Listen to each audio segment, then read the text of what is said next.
There we go.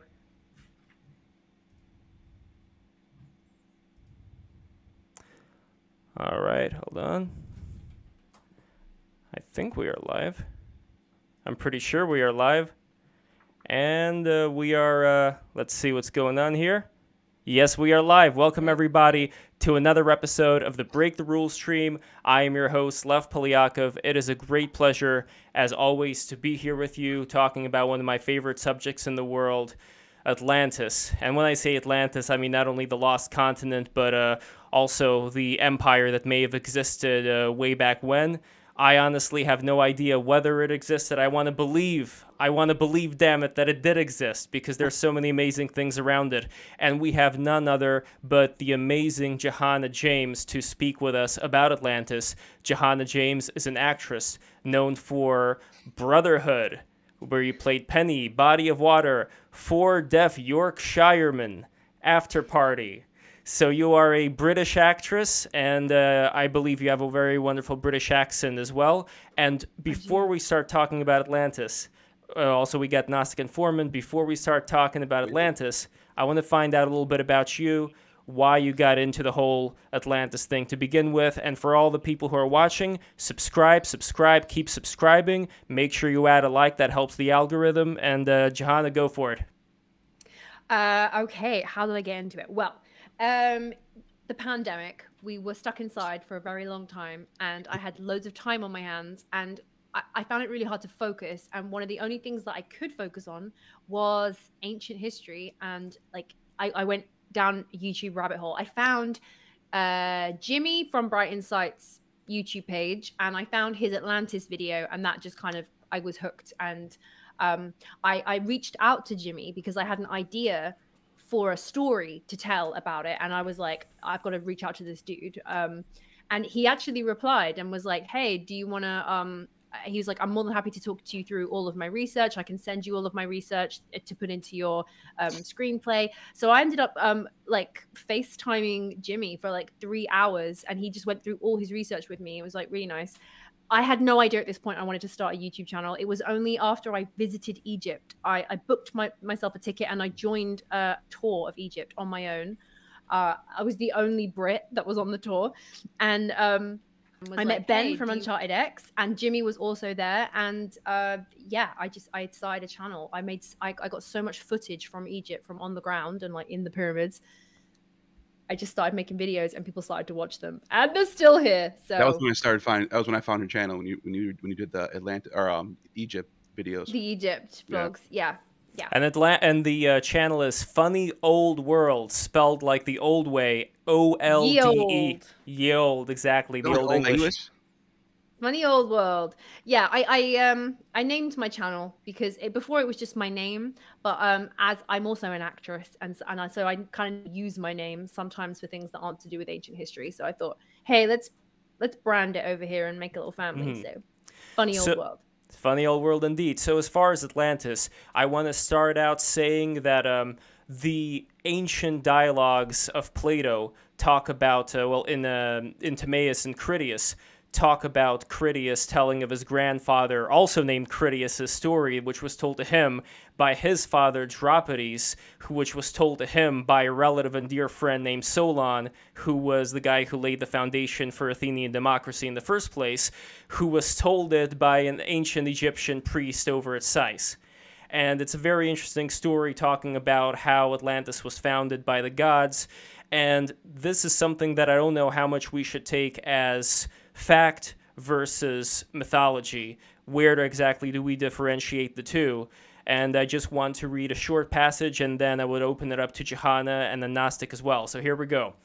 Many great and wonderful deeds are recorded of your state in our histories, but one of them exceeds all the rest in greatness and valor, for these histories tell of a mighty power which unprovoked made an expedition against the whole world of Europe and Asia, and to which your city put an end. This power came forth out of the Atlantic Ocean, for in those days the Atlantic was navigable, and there was an island situated in front of the straits, which are by you called the Pillars of Heracles. By the way, they're called the Straits of Gibraltar today. Gibraltar.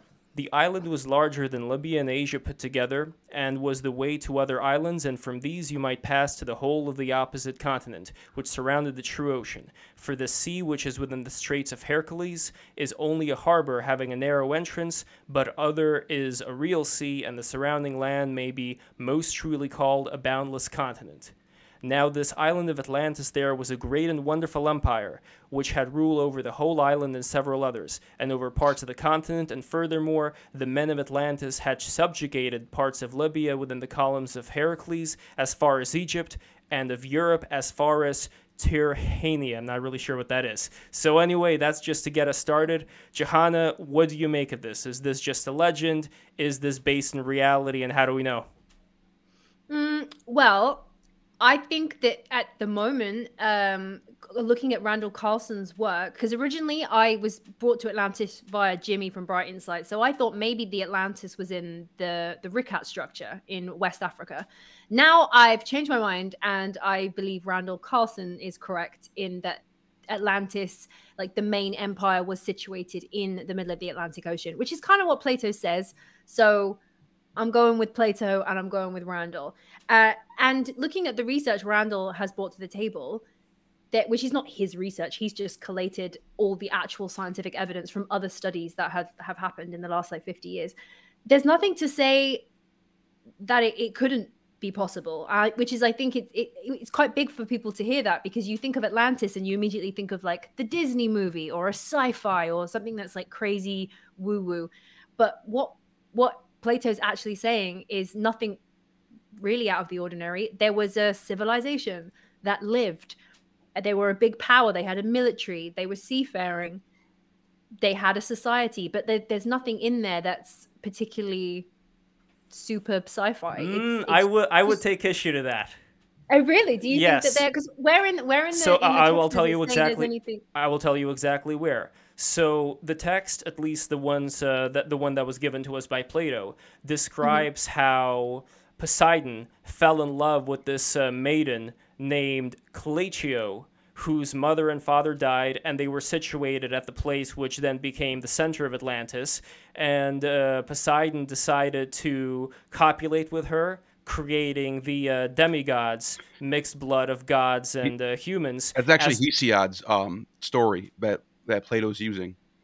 Interesting. Yeah. Huh. Well, there we go. But anyway, what ended up happening afterwards, according to the story, was that Poseidon terraformed this entire landscape with the power that only a god can have, and thus we have the kind of Atlantis that was described later on.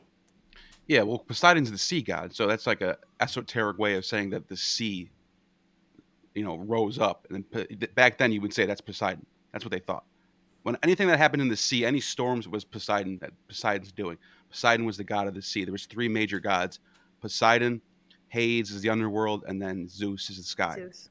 So if anything happened, if you're out in the sea, you literally would take your lamb or your goat and you would give an offering to Poseidon, because you're traveling in his land. So anything in the sea is Poseidon. So Okay, I'm not actually, disagreeing with you, Lev, but I will say, I think when you read that, you should remember this is an ancient text. That's how they wrote stuff. But if I may add one more thing real quick before Jahannah responds to that, I would probably think this is all a myth too, because Hesiod is writing just like all mythology, and this is the ancient writer in Egypt sort of makes it seem like it's like whatever. I don't really know much about that. I don't even think that's text survived or not. But the reason why I think there's something to this, not just because of Randall Carlson, that's a big reason, but Herodotus. No one ever mentions Herodotus. Herodotus is not writing ancient myths. He's writing geography.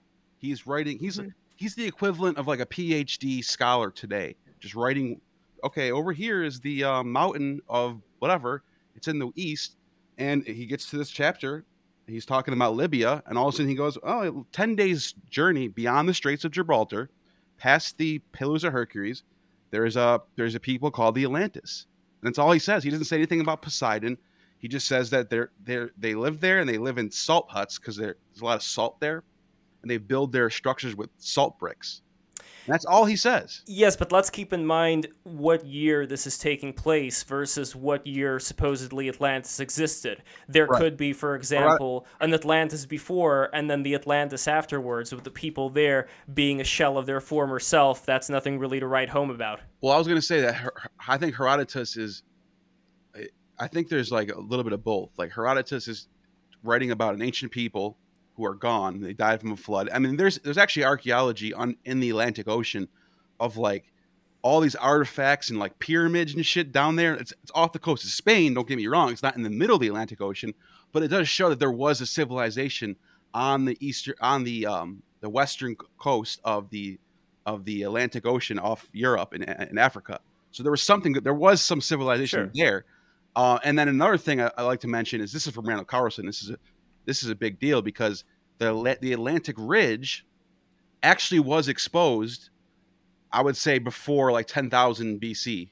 It might even be, I don't know. I'm not sure about that. Don't quote me on that. You have to look that up. But climate change, because of like, asteroids and the sun, sea levels have been rising since forever, not just recently. It's been they've been rising. They've been on the rise forever. And if you go back far enough and the sea levels go down, the mid-Atlantic ridge actually starts to poke out of the water, which is a fact. So there was a point in time when the ridge did expose. The fact is, there were people living there. I don't know. That's a good question. Oh, and by the way, before I get to Jahannah, Philip Daniel has a great comment. He says, could Herodotus have described the Guanches native to the Canary Islands? He doesn't say that. He's talking about the Atlantis. That's all. I mean, he literally specifies. Are you saying he's getting them mixed up? I don't know. Maybe. Yeah. So, Jahannah, Yeah, so well, just going back to what you were saying about Poseidon and that whole backstory of creating Atlantis, I always believe in any kind of God story that there is an original kernel of truth in some sort of human or geological thing. And right smack bang in the Azores Plateau, which is where in the middle, the ridge, exactly what you were saying, the ridge of the Atlantic Ocean is on a trifold plate. The fault line is incredibly delicate, and there is proof that it used to be over 10,000 years ago above sea level. So the Azores Islands, which are there today, were above the level, the Azores Plateau, and the 3 seamounts. There are like 3 sea mountains that are a little bit south of the Azores Plateau, and they're called the Meteor Seamount, the Atlantis Seamount, and then they changed it to the Atlantic, like in recent times, to save confusion. And there's one more, I forgot the name. But these 3 seamounts were above the water. And when they were above the water, they would have looked like a trident coming out of the ocean. This is a huge natural geographic phenomenon. And it would have been like kind of what you would have navigated to across the ocean. If you were coming out from Gibraltar, if you were heading towards the cities or the islands in the middle, you would head towards this big 3 seamounts, which have now gone under the ocean and they've been like flattened. But back in the day, can you imagine? So I can understand why people would praise that whole iconic image of Poseidon's trident coming out of the thing. And they're saying, yeah, Poseidon built these islands. Of course, look, he's coming out of the water. The story kind of came from something very real. And I can completely see where the origin story of that whole trident imagery came from. And that made me really excited. Well, let's get some timelines set. So from what I was able to gather here, Solon, the lawgiver that I mentioned that spoke with the Egyptian priest, was born in 630 BC, or 2,600 years ago. So that matches up, right? Like we add 2,000 years. So the founding of Egypt, at least according to this text, which said that the founding was 8,000 years before the time of Solon, makes it around 8,600 BC, or 10,600 years ago. And the founding of Greece, again, the Greece in this particular story, Hellas, would be 9,600 BC, or 11,600 years ago. So we are talking, very expansive dates. But here's the really interesting part. The striking of the comet, which, if I understand correctly, is 10,900 BC. Would that be the correct date? Around there, yeah. Yeah, so... Well, there's like 1,000 years of hell, but one of the comet dates, like the very last one, is 9,600 BC, which is 9,000 years before Solon in 600 BC was in Egypt being told that. So the dates line up. Yeah, and by the way, that would have caused insane flooding, not across the whole world like the Bible says. Wouldn't be a one giant flood, like that's impossible. But what it would cause, it would cause multiple local floods all over the planet. The Black Sea would have rised up. The ocean would have rised up. The Mediterranean would have rised up. Everything would have been. It caused an ice age in the north. Like this is all when big giant events happen like that, the whole climate changes completely, and it takes a long time. It takes like hundreds of years for everything to like sort of balance back out, which would explain why you have all these ancient flood myths and they're all spanned out between centuries. And Sumeria has their own, and that's like 4,000 BC. And then there's different ones in the Nile, and there's different ones in India, and they're all in different time periods, but it's not all at once. But like, yeah, it's all because of a big event that caused lots of climate change ripples. And we have Göbekli Tepe around 9,000 BC or 10,000 years ago. And I was going to bring that up because no, definitely. And supposedly the plasma from the sun, if we are to believe what the geologist Robert Schoch, for those who remember him talking about the Sphinx being around 14,000 years old based on the weathering pattern, that's right, he dates 9,700 BC to this whole plasma fire occurrence. And why that is very interesting to me is that if we again go back to the initial text in Timaeus, he talks about these various patterns occurring. So for example, the Egyptian priest says, "I mean to say," he replied, "that in my mind you are all young. There is no old opinion handed down among you by ancient tradition, nor any science which is hoary with age. And I will tell you why. There have been, and will be again, many destructions of mankind arising out of many causes. The greatest have been brought about by the agencies of fire and water, and other lesser ones by innumerable other causes." See, just like you guys were saying, there is a story of which you have preserved, that once upon a time Pantheon, the son of Helios, having yoked the steeds in his father's chariot, because he was not able to drive them in the path of his father, burnt up all that was upon the earth, and was himself destroyed by a thunderbolt. Now this has the form of a myth, but really signifies a declination of the bodies moving in the heavens and around the earth, and the great conflagration of things upon the earth, which recurs after long intervals. There you have it. This is like what I was just saying about Poseidon. Like when the ancients are writing history and they want to preserve it, they're going to mythologize it. So the sea becomes Poseidon, 100%. the sun becomes Helios or Apollo. So you can actually interpret this story as an event happened. Something happened with the sun. They saw a lot of lightning in the sky. Like, I'm not saying that's what it is, but it's possible is what I'm saying. Yeah, there's a reason why Plato includes the fall of Phaeton, because it's an analogy for a cataclysmic event that happened. It's the falling of a comet. If you actually read it like with the eyes of what you're actually looking at, it's almost like it can't be saying anything other than that. They even describe it as the sisters watch him fall like past the moon and down it with like chariot of fire is like the comet tails used to be called the same thing. Yeah, there's a reason why Plato included that in his text, because it's exactly what you said, Neil. It's how old people used to encapsulate important information. They would put it into storytelling with gods, and they'd make it like a theatrical thing. It's how we would do it. If we were going to have to like tell the story of the pandemic for thousands of years, we would make all the characters like gods, and we'd make the story something really memorable that kids could remember, and we'd retell it and retell it and retell it. So what would be your interpretation, Jahannah, of the was himself destroyed by a thunderbolt, talking about how this occurrence of whatever brought this fire, or if we were to take Robert Schoch's idea, plasma, onto the earth, that was itself destroyed by a thunderbolt? I mean, I think that both Robert Schoch's I think, of course, the sun could have had a crazy polarizing plasma that could, as well as a comet. I think probably it was raining it was probably a hell show the time, but I think that's probably right. If you're using that story as an analogy or a metaphor, then like let's read it as that. And yeah, thunderbolt from the sun. It also could mean like, because Zeus is like another word for sky, like sky father. It also could be an interpretation that Zeus just did. They think Zeus did it.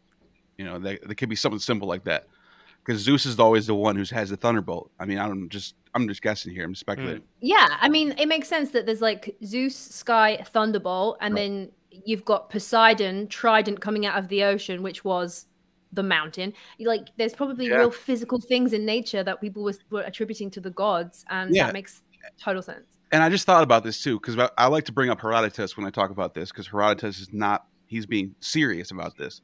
But he also writes about, he does get a little wacky sometimes. Like, for example, he talks about the Hyperboreans, who are the Germans, the ancient Germans. And he says over in the north, the Hyperboreans, there's one-eyed men up there, and there's gold guarding griffins. Griffins are like lions with wings with like hawks' heads. And like, okay, that's ridiculous. But Germany's still, the Hyperboreans were a real people, and Germany existed. The land is there. It's the cold north, just like he describes it. But he kind of, he heard that story from somebody and he just wrote it in there. So he's just writing what he's just putting down the information that he has. So if he would have, like, for like Plato to say, talk about Poseidon and all that, it could be sort of the same thing, because Plato's not really a mythology writer either. He's like a philosopher. He's serious too. I mean, he does get into a lot of myths and stuff like that, but he's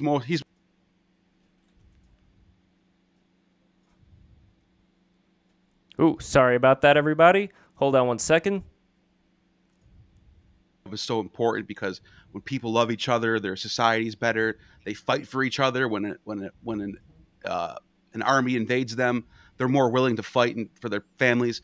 So he's not like saying that love is really a god that exists, but he's talking about the concepts behind it. So Plato's serious too. So I think Plato should be taken seriously when he writes about this stuff.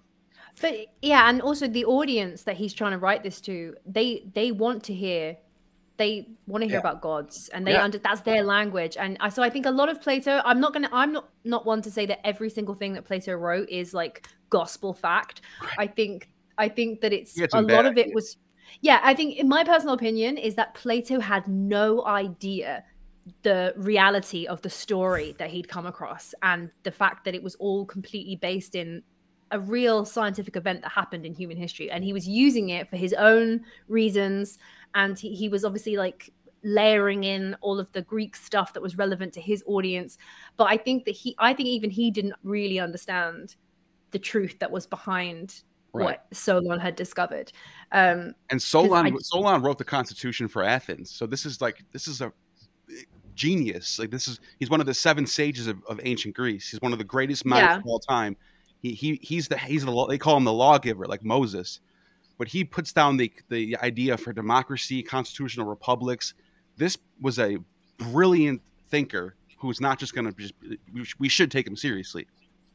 And one thing about Plato I want to mention, though, he does have some really, because someone's in the comments going to be like, but Plato, and so before I even get to that, I'll be the first one to do it. Plato had some horrible ideas. Like, he thought that women can get pregnant and the baby can travel down to the lake. Like, he had some weird shit going on, but he really was brilliant. He really was a genius. Most of his work is just timeless and like, timeless. Now I wanna get back to Jahannah's opinion of what exactly may have occurred if we don't take the route of this just being the natural disasters. If we actually go by the route of attributing like exactly what the story says. So if we were to attribute exactly what the story says, it goes as follows. For many generations, as long as the divine nature lasted in them, they were obedient to the laws. So here they're talking about the Kings of Atlantis, basically the progeny of people like Atlas, who was the son of Poseidon, and so on and so forth.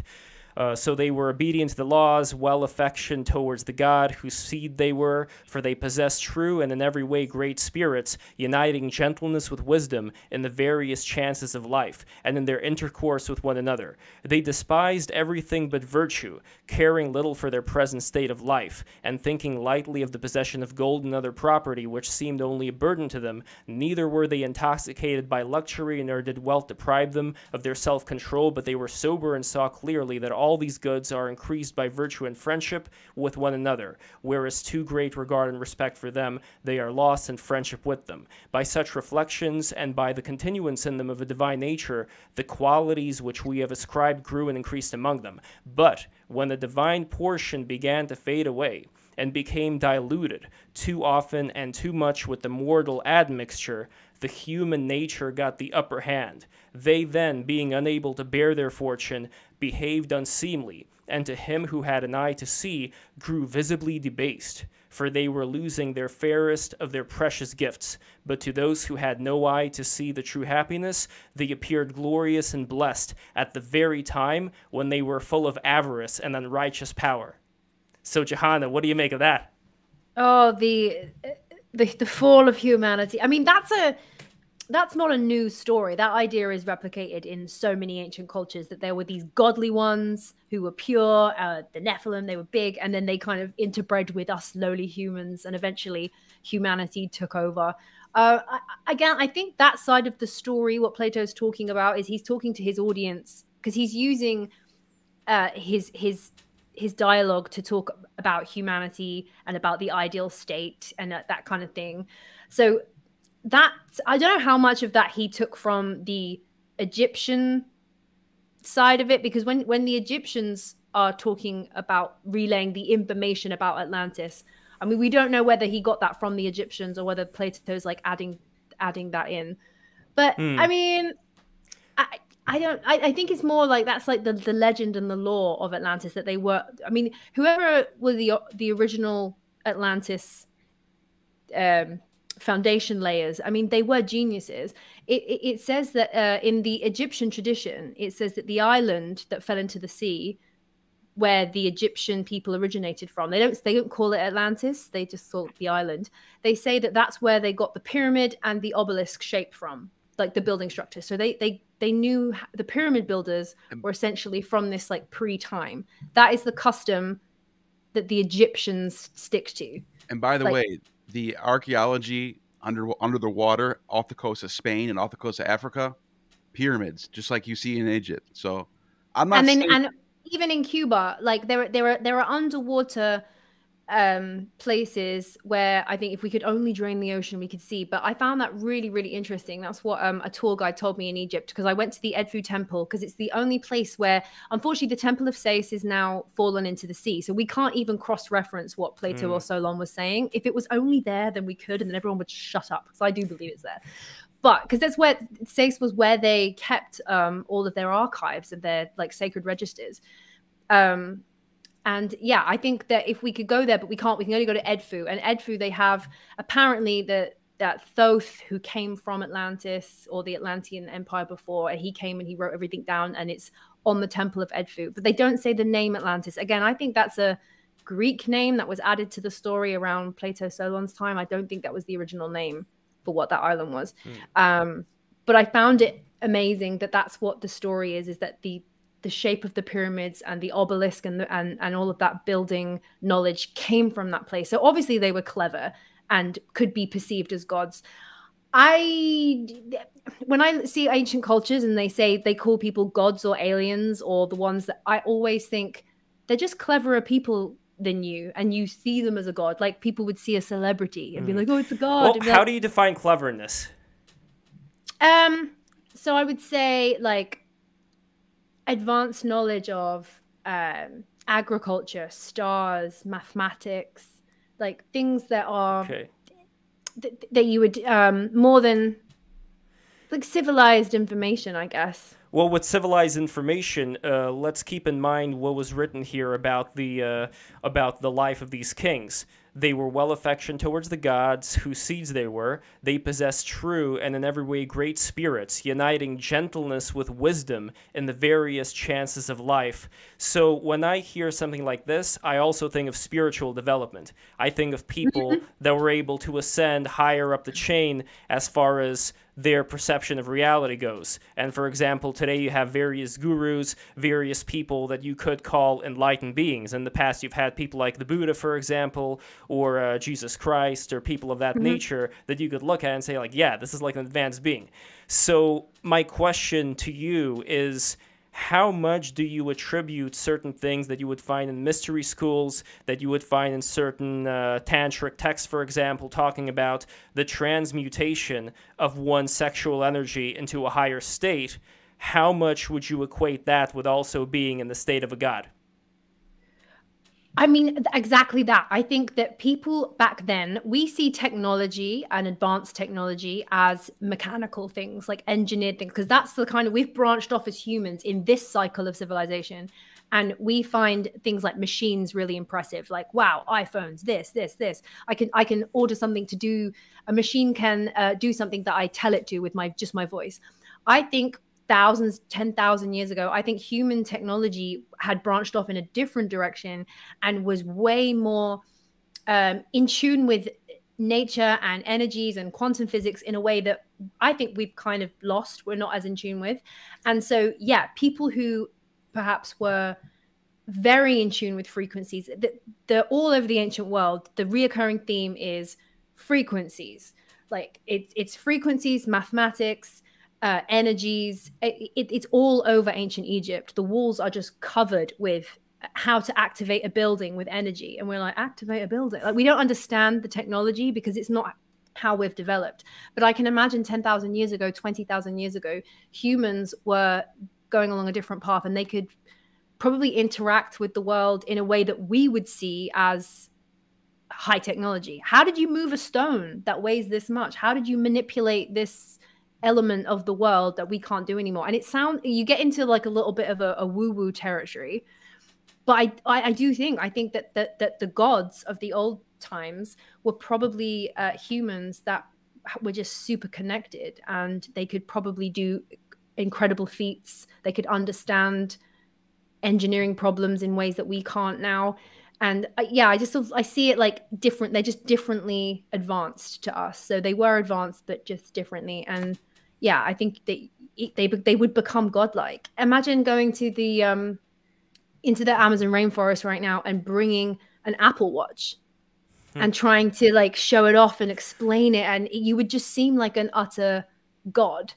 And so that's, in my opinion, where I think the tales of the gods, and especially if they're traveling around and sharing the knowledge. I mean, even now, like frequencies are starting to heal cancers. You can find certain frequencies that can kill cancers in cancer cells. And I'm like, are we going full circle here? Like 10,000 years ago, did they know this? And they knew that certain frequencies could heal body cells? I don't know.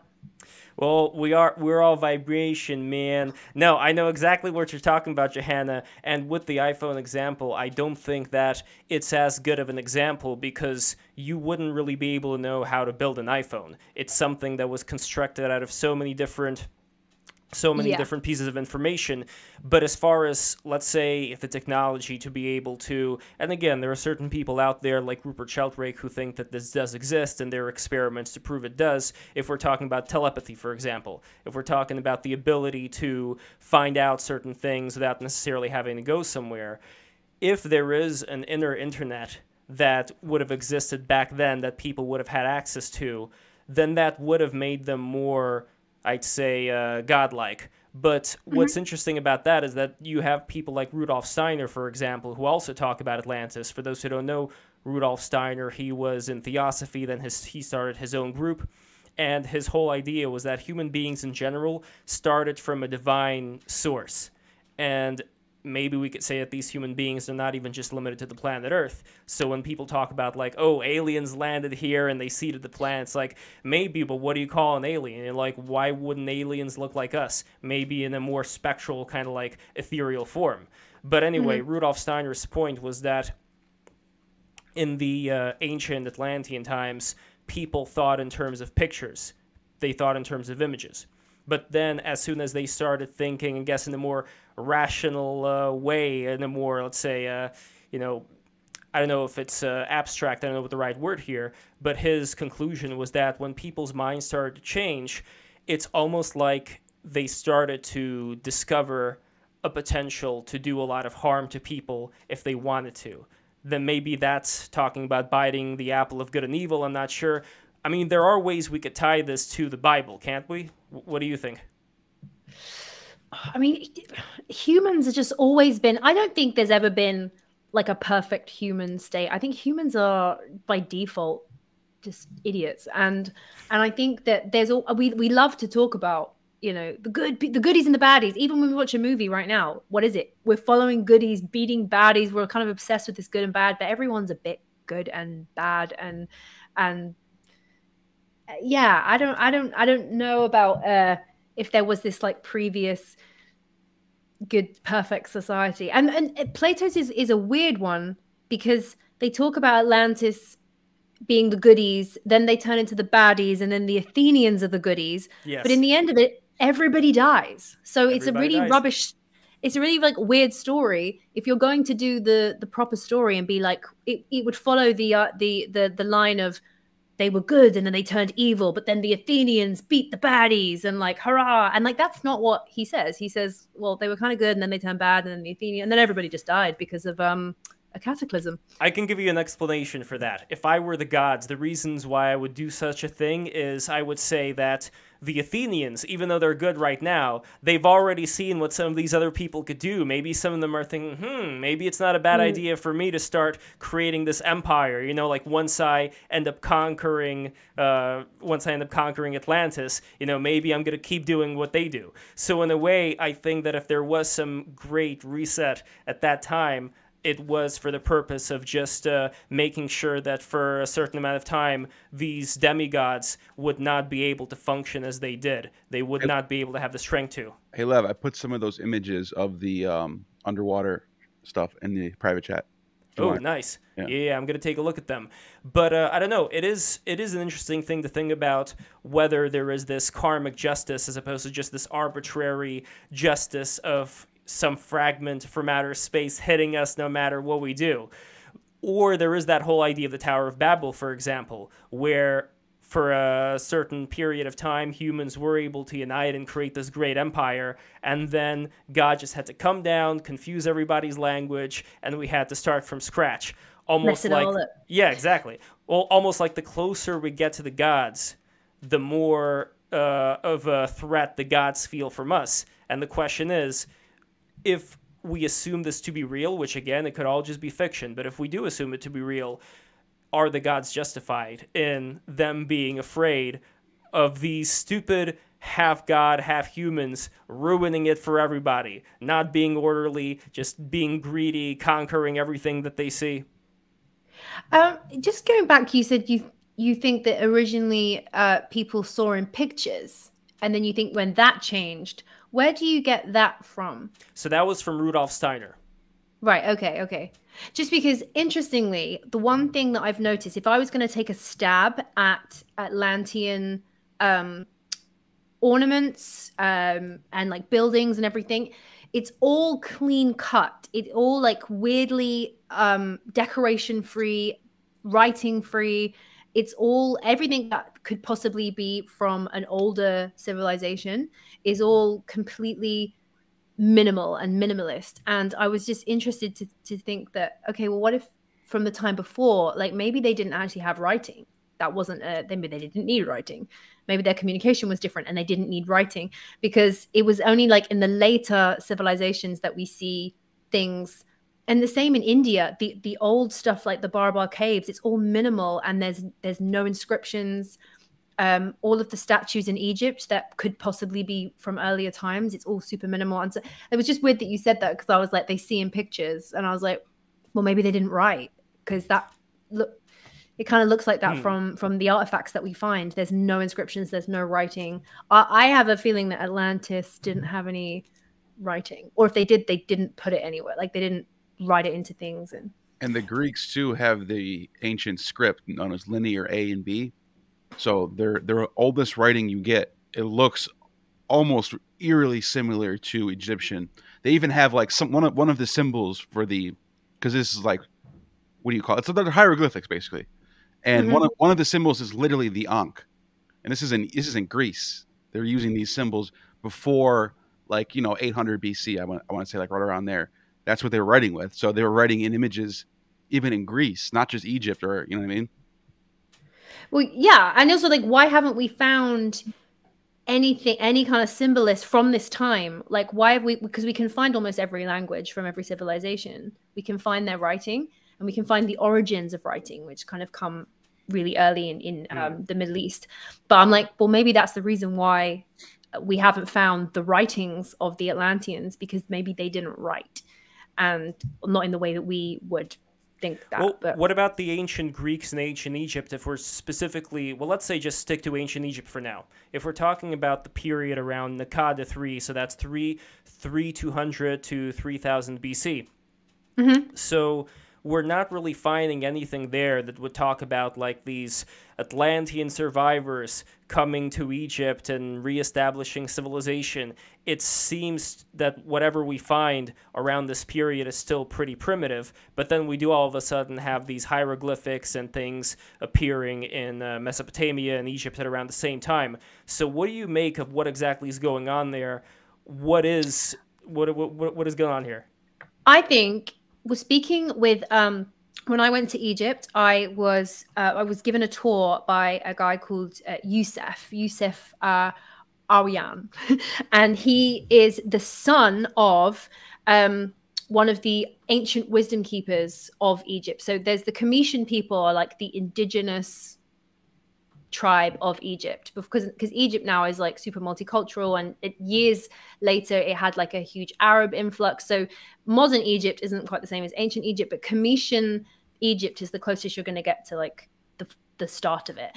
And in their oral tradition, that they go back thousands and thousands of years before the dynastic Egyptians happen. And even then, when they say the dynastic, the first dynasty of Egypt, which is like around 4000 BC, a bit after that, that came from uniting the two kingdoms of Egypt. So I find it really weird that they call that the first dynasty. I'm like, well, surely, but there was, so there were other kingdoms that were already there, and that was just the first one of the north and the south that came together to be like together. And talking to Youssef said he thinks that the timeline that the Western Egyptologists have put on Egypt, he thinks that needs to be extended and pulled out a lot longer. He thinks that there was people living and being around Egypt thousands of years before we put that like a flag in the sand. And so he thinks that it's more like 7000 BC, 8000 BC, that things really start to happen there, which would make sense if we're looking from the timeline of this huge cataclysm happening around 9600 BC.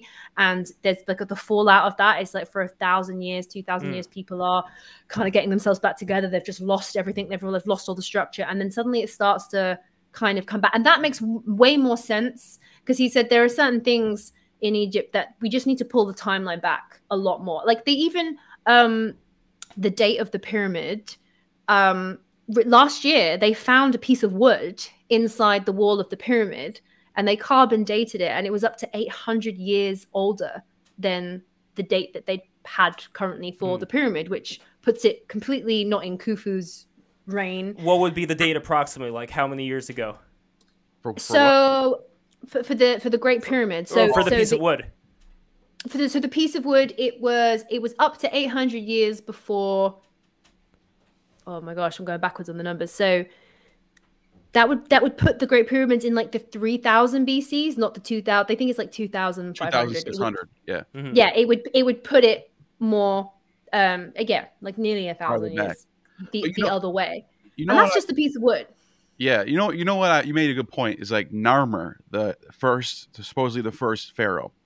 He didn't just come out of nowhere with like built cities and an empire and like all this royal stuff and clothing and gold that had to existed before they. It's like I'll give you like a good example. It's like we have the year one based off Jesus, I guess, but like really it's like Pax Romana, the Augustan era, but so like we think that's the year one, but really there's a lot of shit that happened before that. Or like in America, 1776, but like before that there was people living in the 1600s. You had all the colonists. Yeah.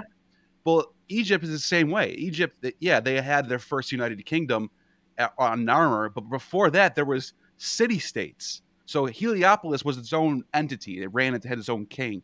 And in the north they had their own. The Nubians were there, and the Ethiopians.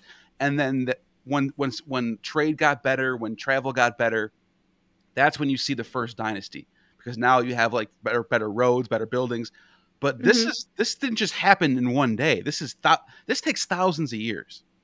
So the farther back they go, the more primitive they get, the more less traveling they do. But like it just all leads up to that first dynasty. But to Jahannah's point, in one of your videos, you were talking about this pottery that supposedly can only be carved by a diamond edge. So what exactly is going on there? Well, so this is it. There are artifacts and there are things that are found in Egypt from the early dynasties. We're talking like 2nd dynasty graves, 3rd dynasty graves, where they found there's thousands and thousands of pieces of pottery that have never, were never replicated since. They were, the way that they were made was so high tech, they were so precise.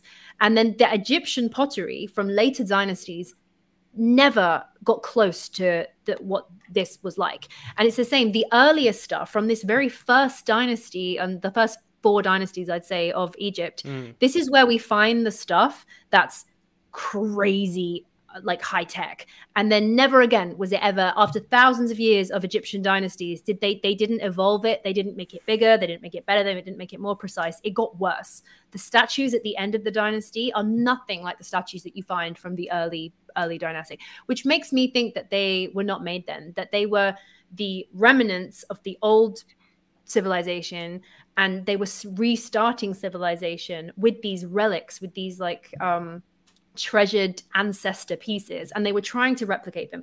I would say that the whole aesthetic of Egypt, you know, with the pharaoh and their clothes and everything, I think that they were replicating the civilization before, because they found these huge statues, like 1,000-ton marble cut statues of the gods of before. And so I would take a stab at saying that the Egyptian dynastic look and aesthetic is based off a previous civilization. I don't think that they invented it. That would be my if we're talking about the Egyptian winged disc, for instance, what do you attribute that symbology to? Were you able to find out exactly what it means, or are people just pretty much guessing as far as what exactly is going on here? Well, I think it's like the Ra, the sun god, which is interesting. Well, we were going back again. We were saying the sun being a god with a thunderbolt and like the sky. Like we've always just gone, Father God is the sun.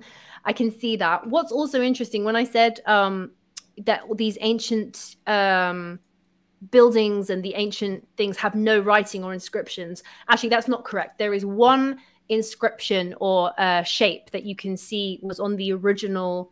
There are these like granite boxes in Egypt, and they actually do have like a circular inscription. A circle has been carved out, and that is the only kind of sign or symbol that's from the original design. And then if there's a hieroglyphs or any other pattern, it's been added later at a later date. So I think that the circle symbol is more ancient than we even realize, and we go, oh yeah, it was the Ra god. But I think that it possibly could be like super ancient, like Atlantean ancient, that we have this sort of circle symbol. I don't know what it means, but I just find it interesting that that's the only symbol that's been found on any of the stuff that we think is in the wrong place in time. Well, there's a circle, like, and there's the snakes as well. So if we have the winged disc, for example, we have the wings spreading out, but we also have these 2 snakes that are coming out. And again, I know that I have to be careful when it comes to not being too woo about what all of these things mean and not attributing something to something that it is not. But if you look over here, there's this Sumerian depiction of what is called, I believe, the Sumerian Tree of Life, where we have this tree and these gentlemen. Sometimes there are bird people with the pine cones, and right above them is the winged disc, just like we see in Egypt. So when I take a look at something like that, I would compare it to, for example, the Tree of Life that we would see in Judaism, for instance, in the Kabbalah. Or I would compare it to in Hermeticism, where we have a similar structure of something coming from below going up, and same motif of the snake coming up and the wings spreading out. And lastly, we have the actual process of, I know, Lev's Law. So on the stream, every time I talk about Kundalini, it's considered Lev's Law. Like every stream is supposed to have me talking about the Kundalini experience, which I also have. So you know about Kundalini, too, right? No. All right, I'm going to tell you about Kundalini. It's your lucky day. No problem at all. Educate me. You are just in time for me to educate Jahannah about what Kundalini is. So in Tantric Hinduism, and I'm not limiting it just to that, but that's where the term comes from, it implies a coiled snake that sits in your root chakra, which is coiled, I believe, 2.5 times. And through various meditation exercises, you end up transmuting the sexual energy and awakening the snake in the root chakra so that this energy flows up through all your chakras into your crown chakra, and that is considered to be the process of enlightenment. And so then when I see these pharaohs with their headgear with the snake poking out, and I see that winged disc with the 2 snakes, corresponding to the two hemispheres or 2 poles. So, for example, in Hermeticism or in the Kabbalah, you would have these 2 columns of severity and mercy. But the idea is you have to go through the third. You have to go through the middle path all the way up. And same thing in Hinduism, where you have the Shushunma, you have the Ida and Pingala Nadi. So these are the 2 pillars, but then you have the Shushunma, which is right through the center, and that's the area through which this Kundalini energy, the sexual energy, has to go through in order for you to reach this higher state. So there's also an early 2nd century Christian group called the Nassenes, Naassenes, and the word Nahash in Hebrew is snake. So they were like the snake people. And they were like this weird Gnostic sect that was like into syncretism. So they were like, yeah, Jesus and Osiris are the same God, basically. This is one of their teachings of the Nicene preacher. Like Attis from Phrygia, yeah, that's Jesus too. They're all the logos. Like, that's all the same thing. That was like their philosophy, and the church hated them. They condemned them as heretics. And we're all Jesus. But yeah, it's always the occult. For some reason, the serpent symbolism in the occult. Alexander the Great's mother, Olympias, she was known to have like snakes in her bed, sleeping with her. Like, she was like into serpents and all that. In fact, the Greek Alexander romance, the story that Ptolemy passed down to us about Alexander, says Philip of Macedon was not his father. Nectanebo, who was the last pharaoh of Egypt, he fled Egypt from the Persians when they took over Egypt. He went to Macedon, and then he met Olympias, Alexander's wife, while Philip was off to war against the Scythians, and he transformed into a serpent from the god Ammon, turned him into a serpent, and then he impregnated Olympias, and that's how Alexander was born. It was a miracle birth. A serpent impregnated Olympias, and that's how Alexander was born. So then Alexander later on, when he goes to Egypt and he frees them from the Persians, liberates them, he goes to the Oracle of Ammon, which is in the middle of the Siwa desert, and he asked the god, he said, "What's my fate?" And he said, "You are my son who I have begotten, and you're going to conquer the whole world." So, and then, by the way, that whole story is on the walls in Egypt in Luxor. There's a, what's her name? Mary Beard, I think her name is. No, not Mary Beard. Another girl who does all these amazing videos on ancient Egypt. I can't think of her name right now, but she has a whole episode on. She goes to Luxor, Egypt, and she knows how to read hieroglyphics, and she's showing like, wow, this is where Alexander the Great meets the god Ammon and becomes the son of God. I'm like, dude, it's all written on the walls in Egypt, all right there.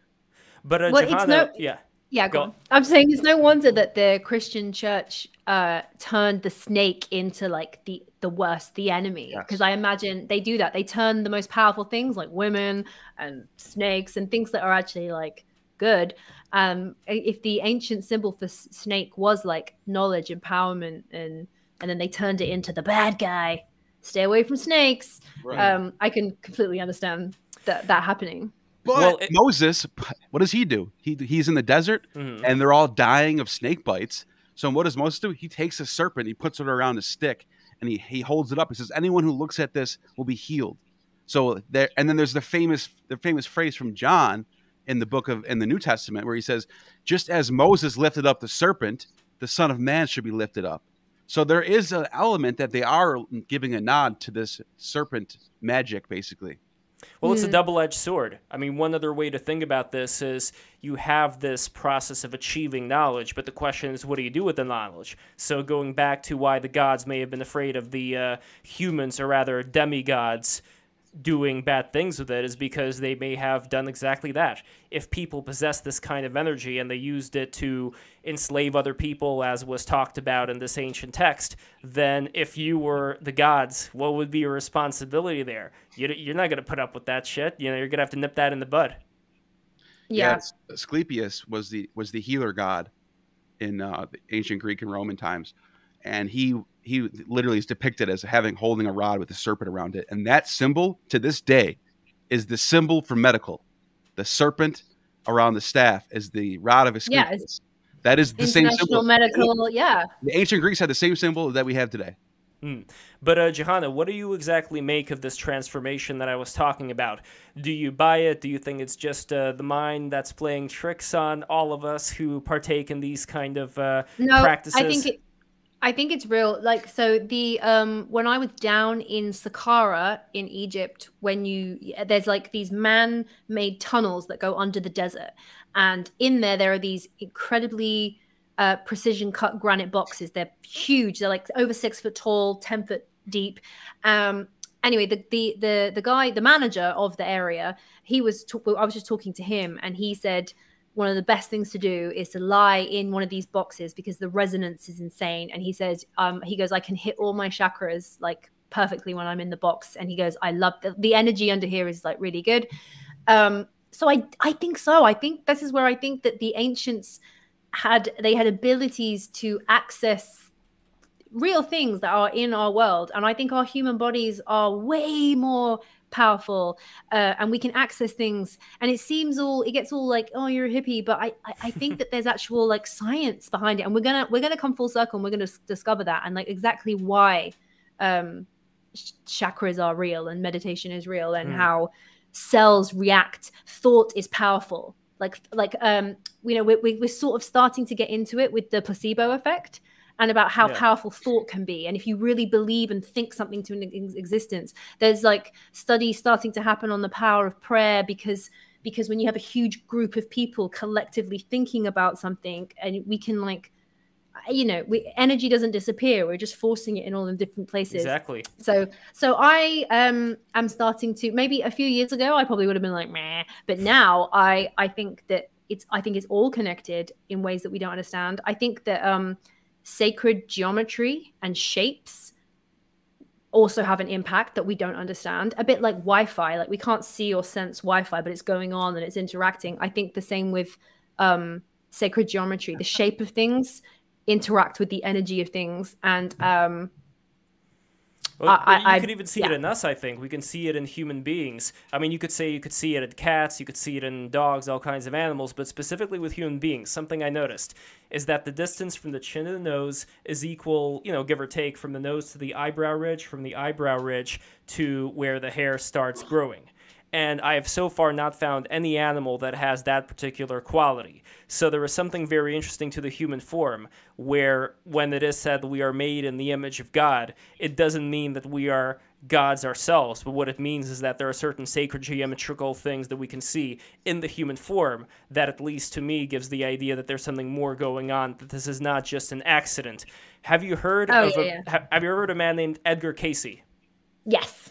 All right, so here are some of the things. So for those who don't know, Edgar Casey, he was a psychic. He was also, I believe, a Christian minister as well, but he focused on looking into the past lives of people and getting to, the understanding of what jobs certain people may go for, helping them out in that way.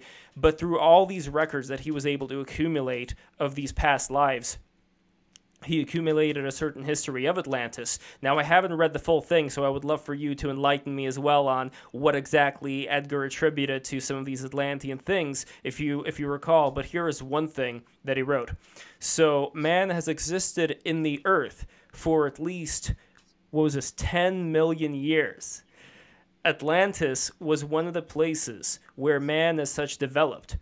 The origin was as a spirit, not a physical body. See, just like Rudolph Steiner said, these souls projected themselves into matter, probably for their own diversion, interrupting an evolutionary pattern then going on in the earth.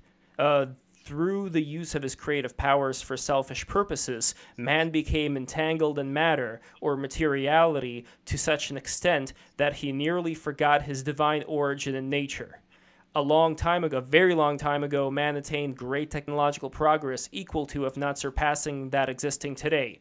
Just as the misuse of their spiritual powers brought turmoil, strife, and questioning among themselves, man's misuse of scientific and material achievements brought physical destruction in the earth.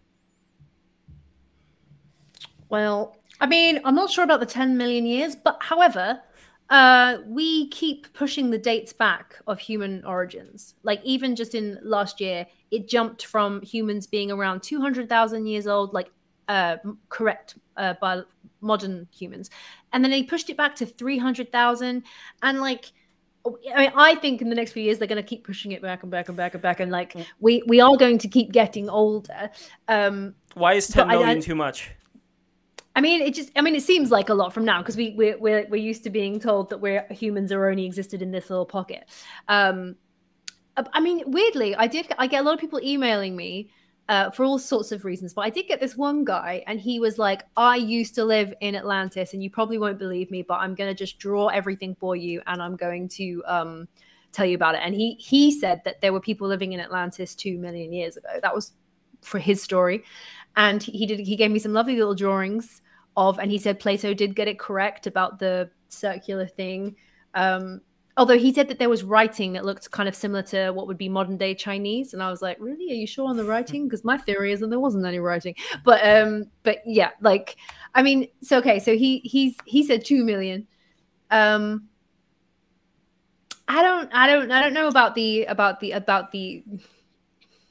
but then he's talking about 2 million years they were going back and they were just energy. Well, yes, I mean, that is something that also has to be accounted for as well. When we're talking 10 million years, it doesn't exactly mean 10 million years in this corporeal human form. It could have been in this more spectral kind of state. But also, consciousness. Yeah, well, so like a conscious, like a thought form. Yeah, so human consciousness. Because I guess that's what really makes us human. And apart from, we are like sentient beings, but we have human consciousness. And maybe that arrived before our physical skeletons. Well, or our physical, well, according to this at least, and according to Steiner, the physical skeletons and the organs and all the mushy, the gutty works, if you will, this all eventually started to happen as we started getting entangled into materiality. Kind of like if you believe something for too long, it starts manifesting itself as being that. So in a way, maybe what we all are is just understanding of a certain pattern that we just accumulated to. Like, this is what we believe, thus this is the way that we live, which is kind of like the ultimate idea of karma. You're stuck with repeating whatever it is that you did earlier on. And this was kind of Casey's point, that all these incarnations that he saw in people were indications of the things that they had to work on, so they kept repeating certain things over and over again, like Groundhog Day. I think, therefore I am. Exactly. So, that what makes you human. Well, I thought that I was a human, so I was. But as far as Atlantis, though, and Edgar Casey, do you recall any of the other things that he mentioned there? He said... Still have those images, Lev. You didn't show them yet. Oh, 1 second. Oh, we got to go underwater. We got to see the underwater. So Edgar Casey, well, he's more famous for saying that there's the Hall of Records, and that's kept in Egypt. It's under the Sphinx, and the Sphinx guards the Hall of Records, which is the recorded history and knowledge from this Atlantean empire. And that was... They were like, okay, well, let's see if it's right. And that's why in the 90s, they went to like scan around Egypt, and they did find a cavity under the left paw of the Sphinx, which is weird.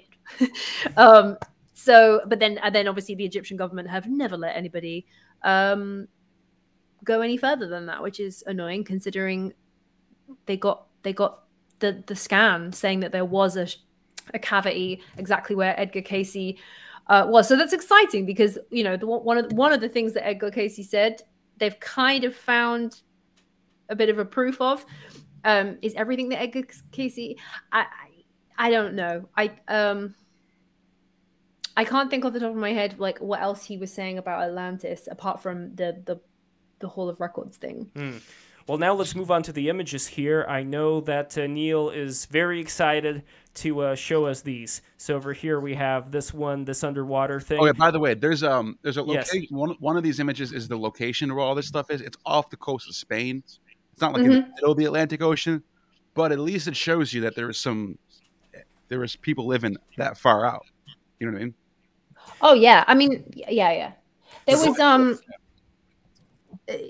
when we go back to Plato's map, when he maps out the geography of where everything was, in my mind, it makes perfect sense. He said you got Strait of Gibraltar. In front of the strait, you've got an island. There used to be an island there. It's called. Oh yeah, Herodotus mentions it too. I forgot the name of it. It's like, what's it called? It's like Sigpul Island or something. That's probably not the name. It's called Everybody Subscribe to Break the Rules if you're enjoying the show. That's what it's called. So, the Garamantes? Because that's what Herodotus says right before the Atlantis. You get to this place called the Garamantes. So there's maybe an island. You're talking about there's an island just in front of the straits, and it went underwater about 12,000 years ago. It's like it fits. And so there's an island there. And then you go on, and there's other islands, and then you've got obviously the seamounts, the plateau, where the Azores are, and then it goes. You can go onto other islands, and you can go across to the opposite continent. And when they say opposite continent, if you're talking about the Straits, what is the opposite continent to the Straits? It's the North America, which it says is so big that the ocean, it surrounds the true ocean. So I imagine that they did find it. I mean, how else did the Native Americans get there? I mean, I know there's the Alaskan land bridge, which, okay, that makes a lot of sense. Probably a lot of people coming from that. I think they had it. But I mean, there could have been some seafarers coming from Spain that just got lucky and went over, but they never went back. They just got, we're stuck. If the Atlantic Ocean did have a middle island and lots of other islands, then it means it wasn't such a huge, massive journey. You could do that. Stop. You could go. Right. You could go from the Straits over to the seamounts, over to Atlantis, over to the next one. There was ways to get water enough to get to the next. Like, you wouldn't have to have a Titanic-sized boat to get over there. Right. Also, if you're a seafaring, if you've got a seafaring military, I think you're going to be all over the pond. Plus, there's off the coast of Cuba. There's more pyramid shapes and weird stuff that's going on just off the coast of Cuba. So I think that it's actually across the entire ancient world, like China, all the way up to ancient world. Yeah, across the coast, China, India, Myanmar, Persia, Africa, all of it. If you go off the coast, you're going to find some sort of artifacts in the water, which shows you that the coast has been going up over time. Or in Japan as well, on the coast of Japan, there's supposedly something going on there. They got some nice pyramids over there, some giant pyramids over there, and those ones look like the ones you see in America, the Mesoamericans, because they had the stepped ones. You know what I mean? And also No, just saying, like, even recently, like, they found footprints that are like 25,000 years old in America, human footprints. They've found evidence that there are humans in there like over 100,000 years. Of course, if the Atlantean Empire was a thing, of course they knew where America was. And Plato I can't think of what opposite continent would that mean if they go, you can even go over to the opposite continent that surrounds the true ocean. The North American above down to South America is so big. If you were looking at it from coming across the Atlantic Ocean, of course it would surround the sea. Very weird. Because one thing that I get a bit annoyed at, people go, "Oh, Atlantis was a continent in the middle of the Atlantic Ocean." I'm like, no, it wasn't. Plato never says it was a continent. That's something that's like social. That's something that like we've in our culture we've added to it, but he specifically says it's an island and that there were many islands and that the Atlantean, it was an empire and it wasn't a continent. The only time he says continent, how big does an island have to be when it joins the continent Big Boys Club? Huh? I don't know what the preference is. You know what I mean? Like, at what point would you say something is a continent and something is an island? How small does it have to be an island, and how big does it have to be a continent? Yeah, I think there's some like sort of like boxes it has to check. It has to be like to have like certain things that like it contains that makes it a continent. Right. But it just wasn't referred to, like, Plato never referred to a continent of Atlantis. It was an island. And Atlantis was just the capital city of one of many islands. I think that when people they need to get that image more clear in themselves, because they go, there wasn't a huge continent in the Atlantic Ocean. I was like, well, no, there wasn't. There was many little islands, though. There was a huge empire, and they controlled the south of Spain and the north of Africa and probably America and the Caribbean. And yeah, like this, it was basically that slice of pie of the globe at that time was covered by these guys. Well, I think there's a lesson in here for all of us when it comes to David versus Goliath, that kind of thing. You don't have to have a giant landmass, Russia, to conquer the world. England. There we go, England. Well, tiny little island. Exactly. Like it was massive. Yes, it's like the Chihuahua that, well, a Chihuahua thinks is a pit bull, but it's not a pit bull. In England's case, it thought that it was a mighty lion, and it ended up being a mighty lion.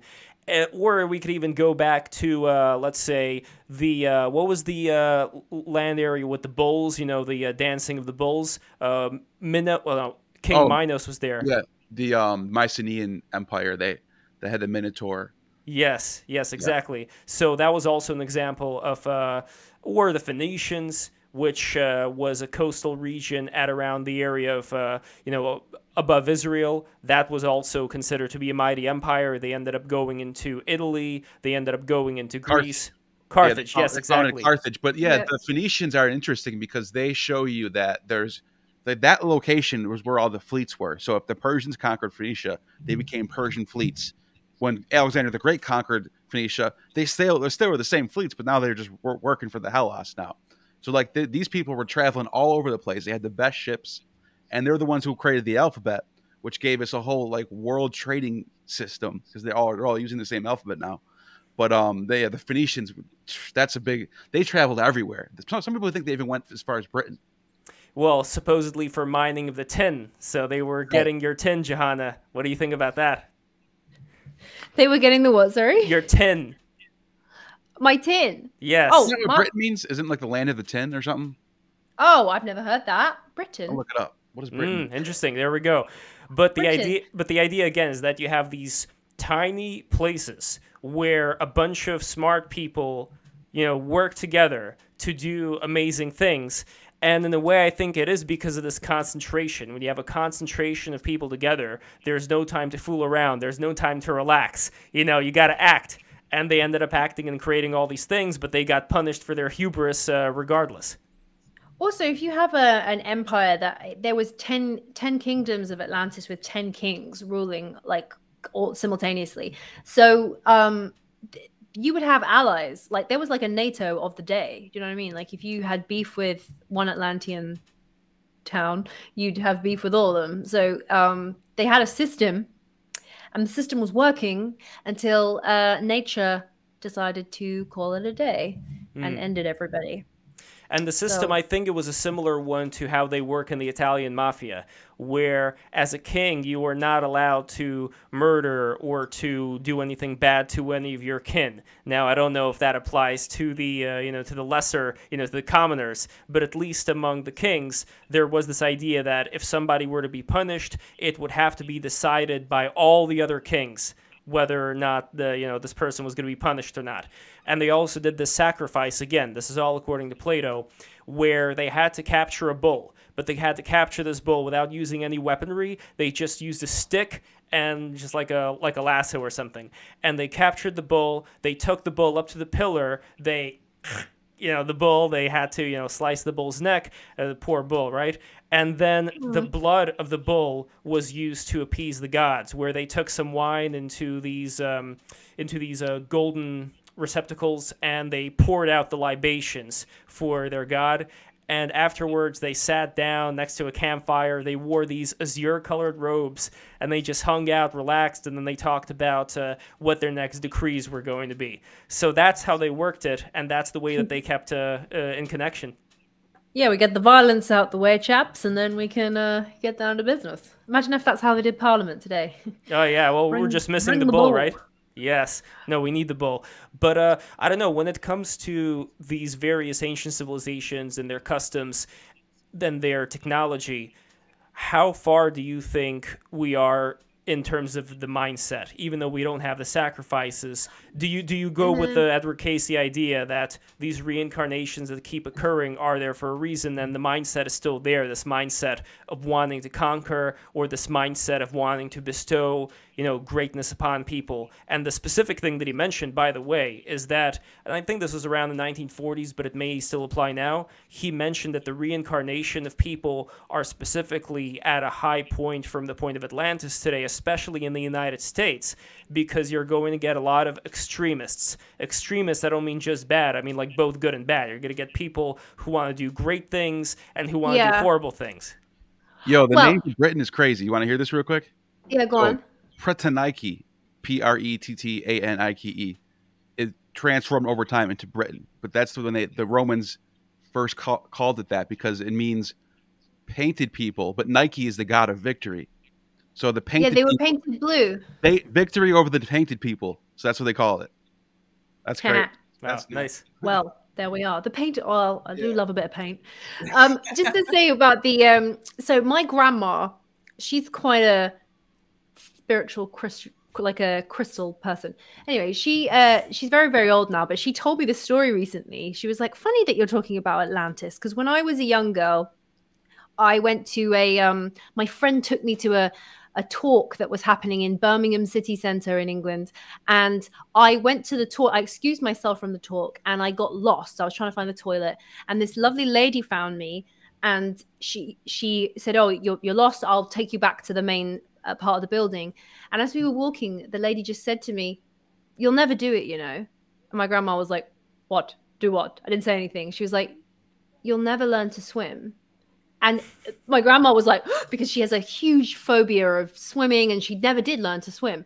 And she was like, no, you'll never do it, because that's how you died in Atlantis, and you died in the water, and you'll never get over that. Like, you won't in this lifetime. My grandma was like, okay. So she was like, I've never forgotten that. This random psychic lady who was helping me find my way back from the toilet told me that I would never learn to swim, because that's how I died in a previous life. I drowned in Atlantis, and it's not going to be this round that I get over that. And I was like, okay, that's weird. But if my grandma is reincarnated from Atlantis and died, well, she's not trying to take over the world or have very heavy politics, or she's just an average little grandma who can't swim. So I'm not sure, going back to your point about if Edgar Casey saying people are coming back, are they only the people coming back who are trying to take the power? Or I don't think it's the only people, but if there was this point in Atlantis history where people of, let's say, a high degree of power were misusing it, then the question is, out of all the eras for you to be reborn, wouldn't it make sense for you to be reborn in an era where there is this very technologically advanced empire, maybe not technologically advanced in here, but out here? And then there comes the question of, what do you do now? Because if we have all these abilities that we can start unleashing, there is still the question of, first of all, do we get distracted by the internet?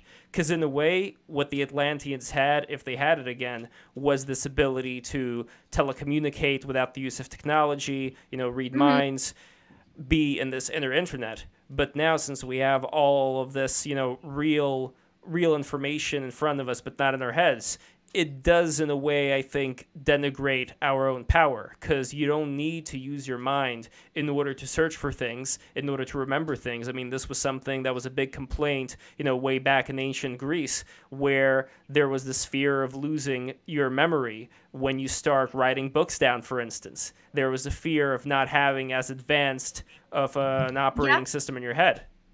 I feel like the technology that we're developing I feel like we're replicating ancient skills and we're just transferring it to machinery. So like back in the day, you would remember orienteering. I remember learning that at school. I don't know how to do that now. I just follow my GPS. Like, I don't know how to read where I am in the world using where I am, or I don't know how to text messages and phone calls. How do we communicate with people on other sides of the world? I feel like that's probably mirror image to what people could do back then. You could probably contact people and check in with them. And I think we have like a really weird, like little echo of that today when, when you you think of someone and you know they're not okay, or you think of someone and then they call you and you're like, that's so weird. Of all of the people I've ever known, why am I? And I think that, and we just keep, every time it happens, we go, oh, that's weird. That's weird. But I think there's like a little tiny little echo of like skills that we used to have. And I think we are killing it because we're transferring like memory, orienteering skills, all this knowledge and information, we're transferring it to technology. Like even just doing things with our hand, mending things, fixing things, building things, we're just giving that to, like, even now we don't even use things our hands anymore. We just go, hey Alexa, do this. And it's a bit like, yeah, we're becoming more advanced in some way, but we're also becoming more like in another. So but on the flip side, I think that even 5 years ago people would not be open to talking about the idea of Atlantis. And now a lot of people are like up for talking about a whole list of subjects that they wouldn't. People's minds are opening and they're changing up, probably because of like a backlash of this whole technology, plug yourself in. People are kind of going back to the source. And when you go back to the source, you go back to nature and you go back to the universe and physics and quantum physics. And I think people are going to start plugging back in to where it is before. And I just keep going back to every single temple in ancient Egypt, the symbology, everywhere that you went, it was again and again and again. And it was the same imagery of the blue lotus, the tuning fork, and the frequency. So it was something to do with, and advanced mathematics was another one. So if you have the access to enlightenment was through frequency, advanced mathematics, and blue lotus, which was their like ayahuasca basically. And then you would find like ultimate knowledge. I'm a bit not skeptical, but I'm a bit hesitant about the ayahuasca business as well as the Blue Lotus business, just because at least my interpretation of various drug usage is that you're giving yourself over to a substance that's going to do something for you.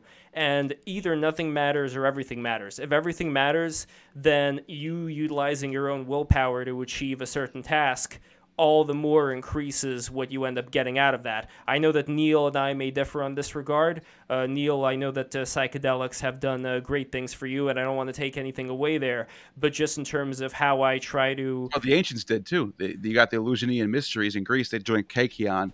And in fact, I was just finished reading the hymn to Demeter, and it says that whoever got initiated in the mysteries no longer feared death. In the Soma tradition too, in Vedic tradition, it's you meet the awesome god Indra, and this was like the transforming of the metamorphosis for people to go from fearing being mortal and having maybe die, maybe there's no life after death, I don't believe in anything. So all of a sudden, oh my God, what was that I was just in? There's something else. Now I have purpose in life. So that's what it does.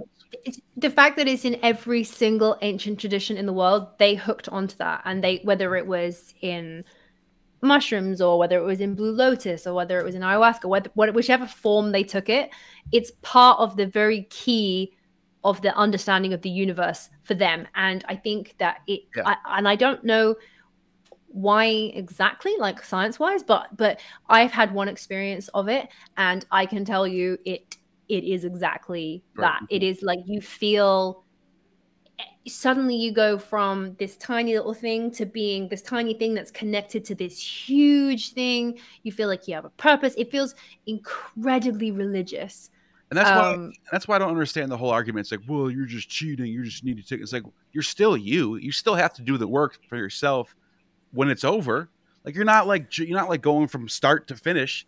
It's just all it is it's a spiritual awakening moment that you can point to. It's like a fixed point in your journey that you can use. It's a tool. It's not like the end all be all. It's not like you're going to take DMT and you're going to become a floating sage like the Buddha and you're flying around everywhere. Like, no, it's all it is. It's one moment in your life that gave you a perspective that you can work off. Yeah, but the question still remains, if you would have gotten that perspective in a different way through just plain meditation, why not? Not everyone can do that though. How do you know? But who can you do it right now? I am able to get it close. Here's what I can say. Here's what I can say. And I want Jahannah's opinion of this as well. But before I did the Terrence McKenna heroic dose, which was back in 2016, I just meditate. I mean, I also vaporized a bit of weed before that, whatever. But, and now I don't do any drugs since, I think, 2017. Have been completely free from everything. But during the experience pre-mushrooms, I was able to get to the same, seeing the third eye in the center, the white cross, seeing the various shapes emanating from there. I was able to get to that point. The psychedelics pushed it to a higher extreme, and it lasted several months afterwards, that psychedelic residue. But at least I felt like if I were to have kept going, which I'm going right now, on the same path, I would have been able to go higher and further, to the extent of getting to that place that I was on the mushrooms, maybe a little bit later, but then what's the fucking rush? I don't know. Yeah, but how's that an argument against somebody that wants to do it the quick way? Yeah. Well, the argument about the quick way is what is going to be the trade-off, not even in this lifetime, but in the cosmic sense. What? That just made no sense. No offense, but it makes absolute sense. But you're just I think was an abstract question. You just make. It's how they used to do it. It's how they passed down. They literally put the images everywhere, and they were saying this is how you can access stuff. I think you possibly can do it both ways. Like, so my experience, I grew up with a religious background, and my experience of taking a psychedelic, I felt the same as I did when I was a kid and I was having a religious experience. I was like, whoa, it's the same feeling. Like, that's weird. Why would there be a trade-off, though? You're just... No, the reason why there would be a trade-off, in my opinion, is that you are forcing open a door that you would have been able to open otherwise through your own work. And I think that by doing that, by getting something earlier than you were supposed to through your own doing... What do you mean supposed to? What if you were supposed to do it that way? The ancients did it that way. It's all in the scriptures. It's in the Vedas. It's in the... Yes, and again, when you're talking about the ancients, which ancients are you talking about? According to Plato...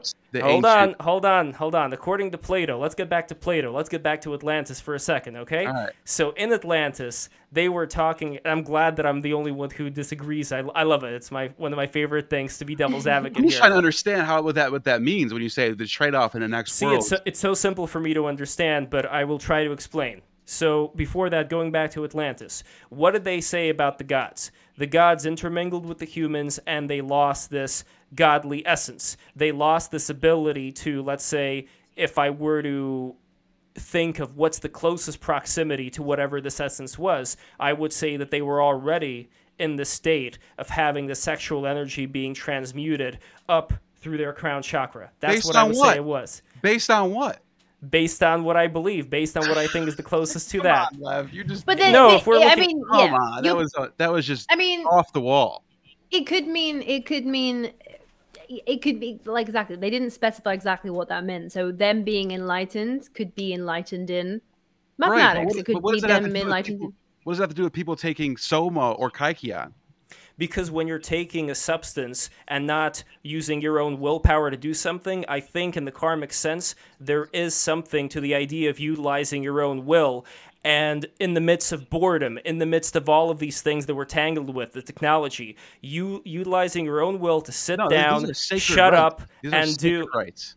I don't think when you say sacred, I don't think that we should attribute to that word exactly what you're attributing. It was sacred to them. That doesn't mean that they're the be-all, end-all. That doesn't mean that whatever they were doing.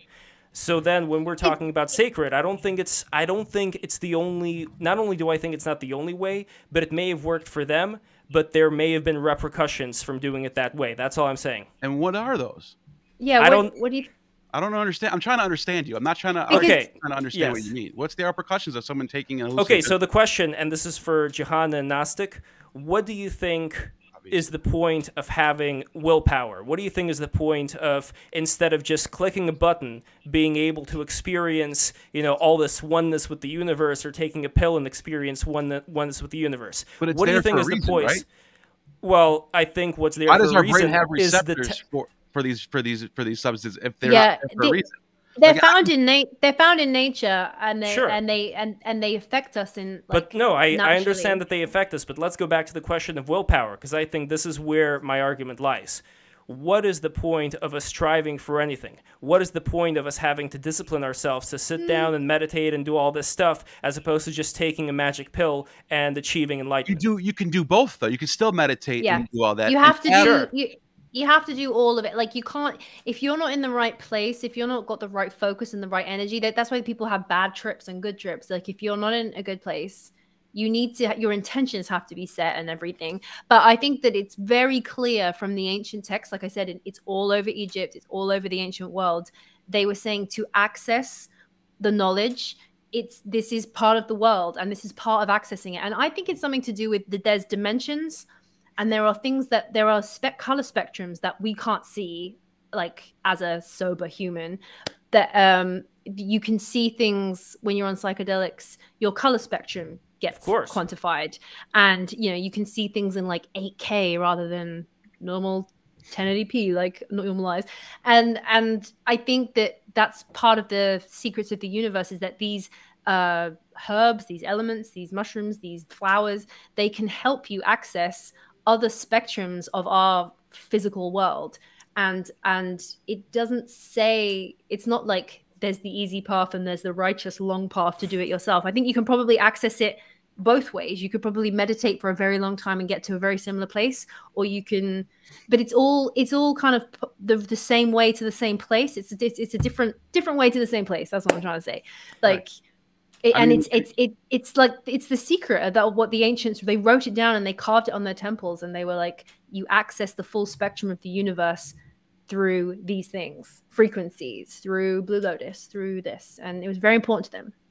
And I'm definitely not saying that those two things cannot interact. I think a lot of people have been able to make them interact in a very positive way. I just don't know, just like for my own curiosity here, what exactly is the power of the will? How exactly would you define it as separate from having any substance open the door? But your brain is substances. When you're doing these meditations, there's substances, there's chemicals in your brain that you're interacting with. You're making that. It's the same thing. It's all in the brain. It's all chemicals in the brain. But it takes a lot more effort on your part to actually do that. I think willpower comes more. It comes more in more in like the temptations of humans, like fighting, killing someone. Willpower. That's why we have willpower and we have like control.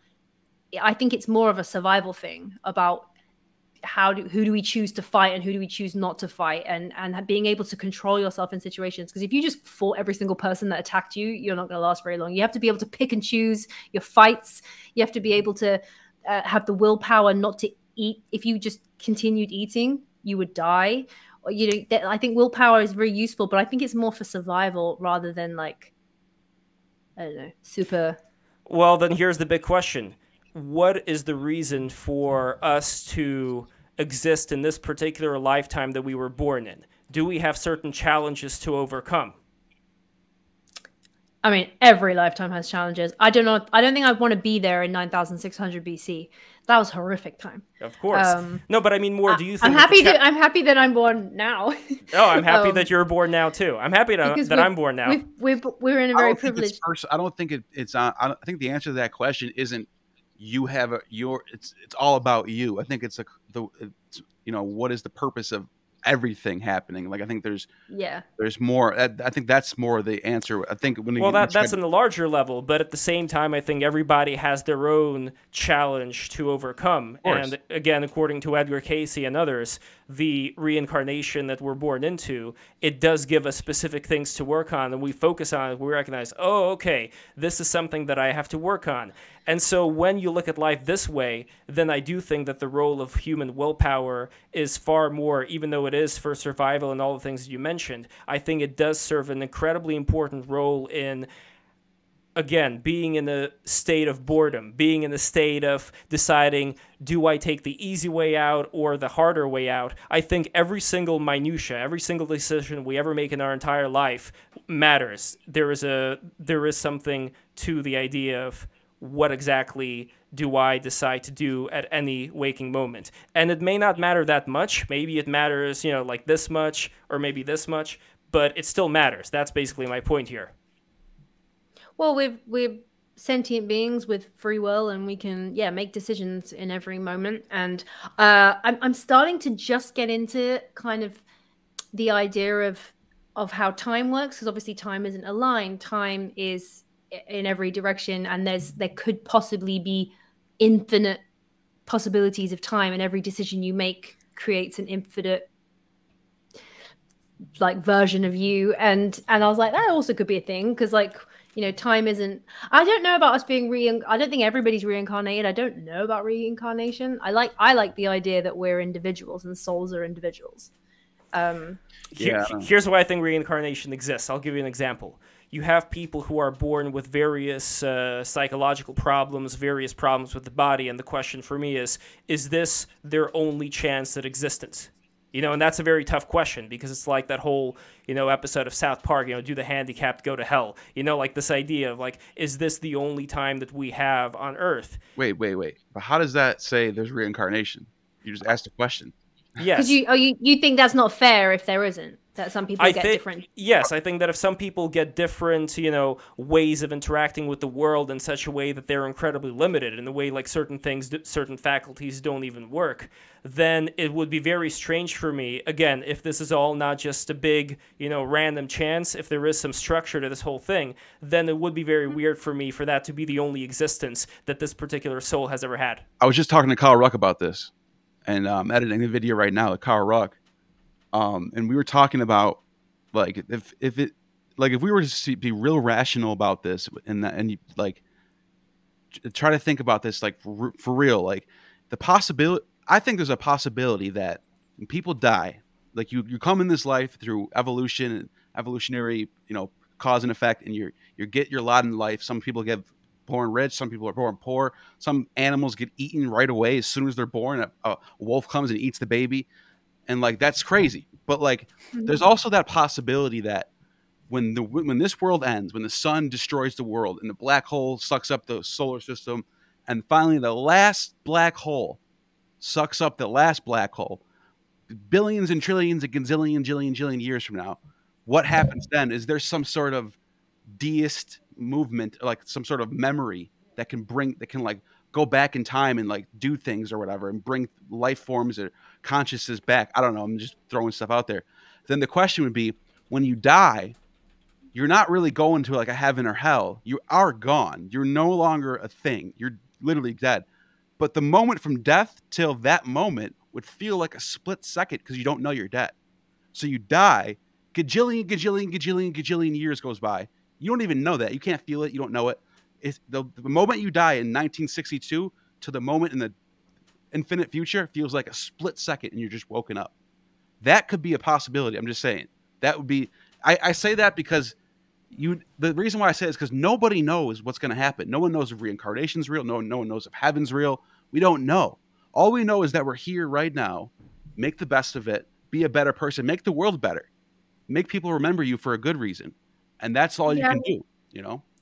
Also, just to put a little throw thing in there, I wouldn't necessarily judge. Like, my mum was a teacher of the special needs, and I've had many family members growing up around them all my life. And just because they have a different experience to you doesn't mean that it's like a less one.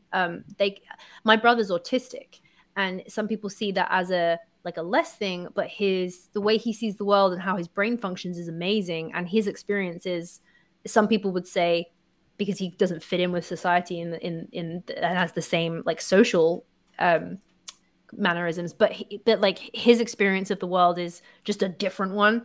And it's the same if you were blind, you just have a different experience of the world, or if you're deaf, or Yeah, I wouldn't necessarily go, oh, it's a shame. I hope that we can be I mean, there reincarnated. are so also they get just a better... like various deformations as well, you know, like when your entire body doesn't work. And you could say that Yeah. that's also different, but that's, you know, just the idea that that's the only one that the person's going to have. I mean, it may be possible, but I do lean on there being a multiplicity of experiences that you and your brother and Neil and myself will have in order to learn more of what it's like to love. I think ultimately, as hippy-dippy as it sounds, that's what it comes down to. Hey, Lev, I mean, yeah. real quick, I got to get going. This has been fun. It has. Jahannah, We're going to go to Super Chats. Back on, Jahannah. I want to do an episode on how old the world is. If you're down, I'll email you. All right. Okay. Yeah. Lev, Amazing. Lev, Look I at gotta this. get you Yeah, on my. Sorry, what the did you say? time. Yeah. No, I'm just saying. Yes, we've hypothesized for many an hour. Yeah, It yeah, is yeah. getting Yes, quite indeed. late. Lev, you over here too. in I the still have UK. to get you on my channel too, Lev. Oh, absolutely. Heavens, yes. So Yeah. we're going to get I mean, to... we went from Plato and then we just took a left turn in psychedelics and we got real deep here. But Yes. this is fun. cool. I love it. I love it. No, I think it relates right back to Atlantis, this conversation about willpower, because it's a question of... Take care, Neil. Thank you so much for coming in. Whoa, weird-looking screen now. So I think it really is a question of what do we do with the time that we have, and how do we make sure that we don't repeat the mistakes of the Atlanteans were those mistakes to have been real. And I think that, you know, we're going to do whatever it is that we can to live a good life, to treat others with respect, but also just to work on making sure that we don't just succumb to and not that animal instincts are wrong, I think animal instincts rock, but it's a question of what do you do? What do you do with this sexual energy that's inside of you? How do you make sure that you don't just, that you don't waste it, you know, that you apply the energy that you have, the energy that Shakti, you know, the animating energy of the universe gave to you? How do you make the most of that?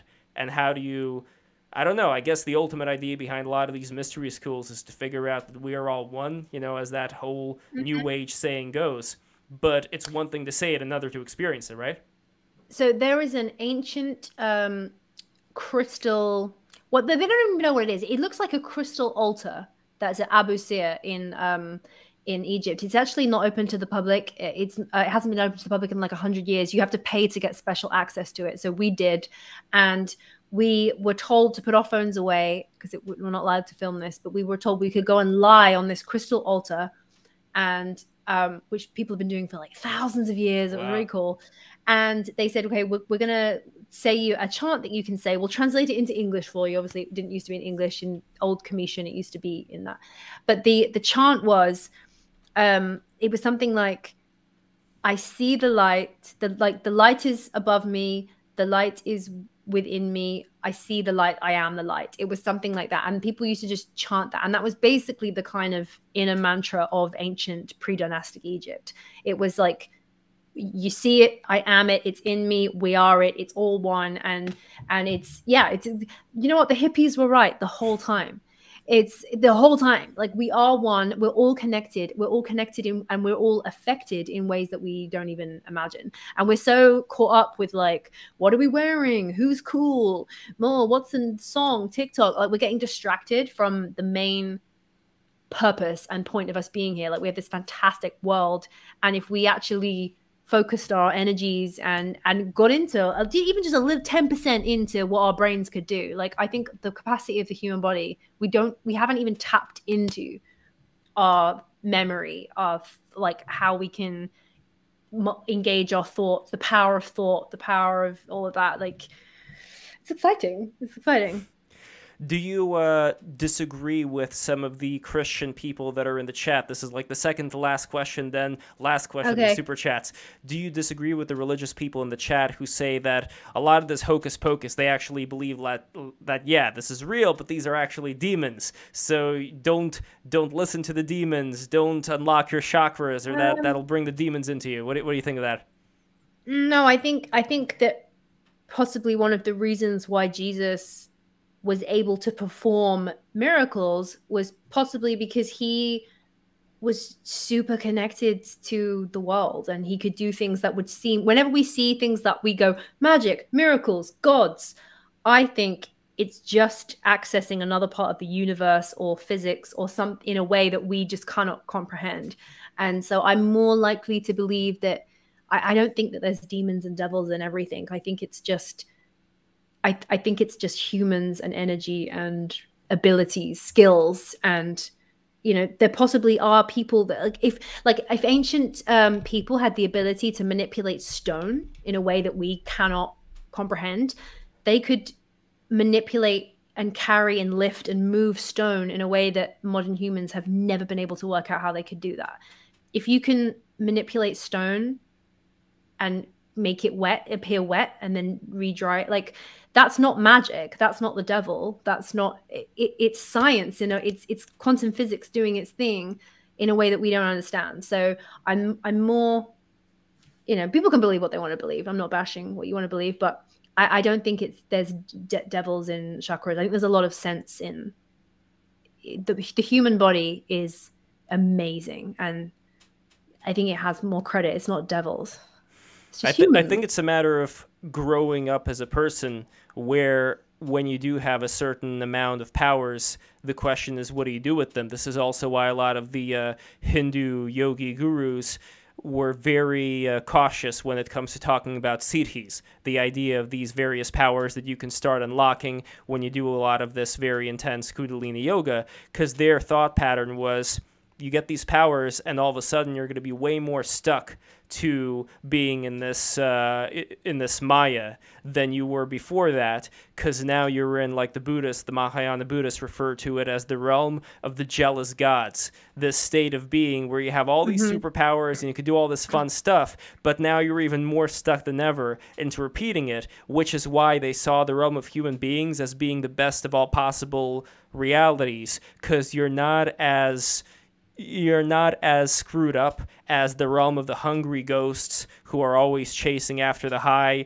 You're not in the realm of the hell beings who are always being tortured. And you're not in the realm of the gods where you just have all this superpower and all this ability to do these fun things that you don't want to leave this state of Maya. So their whole thought pattern was to escape this wheel of rebirth by being a human being where it's not that great, it's not that unpleasant, it's like the Goldilocks area where now you have, let's say, more of a choice to see, okay, I'm here, what am I going to do? Am I going to continue this thing? Am I going to go beyond this? What is beyond this? Now I think is the time to figure all this stuff out.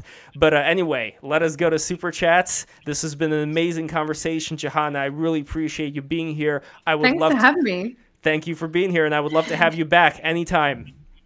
Thank you. Yeah, I need to read up on my Edgar Casey a lot more. I realized I just skimmed the top of him, so I need to same thing here. We're gonna Casey it up. We're gonna Steiner it up. We're gonna do all that. So here we have 1 hour ago, Alex Alpine, $5. Could Atlantis be connected to the antediluvian story in Genesis?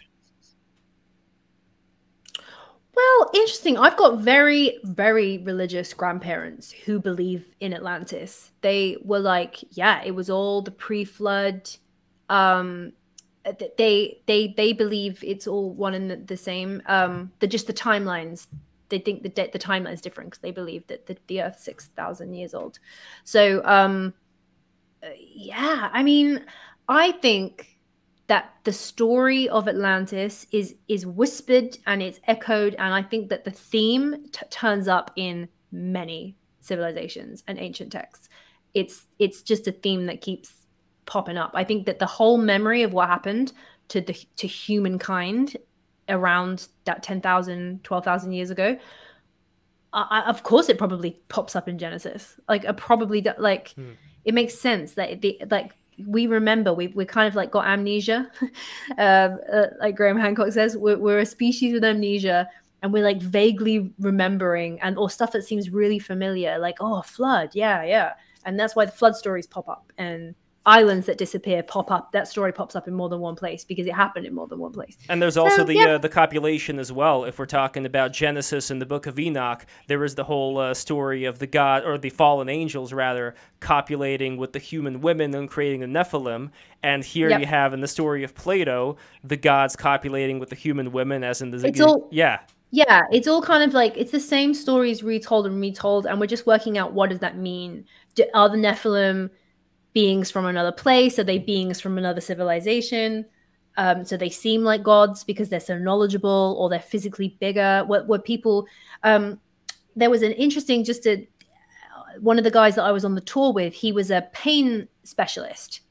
an old doctor who's a pain specialist, and he emailed me afterwards and was like, food for thought. Wondering about whether like the DNA pre cataclysm, whether humans were actually physically a little bit different back then. And it was something to do with how we deal with pain now. And I can't remember exactly, but it was in his field. But he got me thinking, was there like did they have even physically a different capacity for strength, for memory, for brains? Were their brains bigger? I mean, there's the whole skulls, the big skulls that you can find. Some of them are not real. Some of them are normal humans that have bound their skulls. Some of them were born like that. There's a fetus with a massive cone head. Like, they had a brain capacity that was crazily different to us. So I think at some point in our human story, there might have been subspecies of humans that had just different skills, different capacities, different brains. Well, look at the bigger, Neanderthals, stronger. For example. Like the Neanderthals, they have pretty big heads too, but their body is kind of squished, if that makes sense. They're like stocky, but short.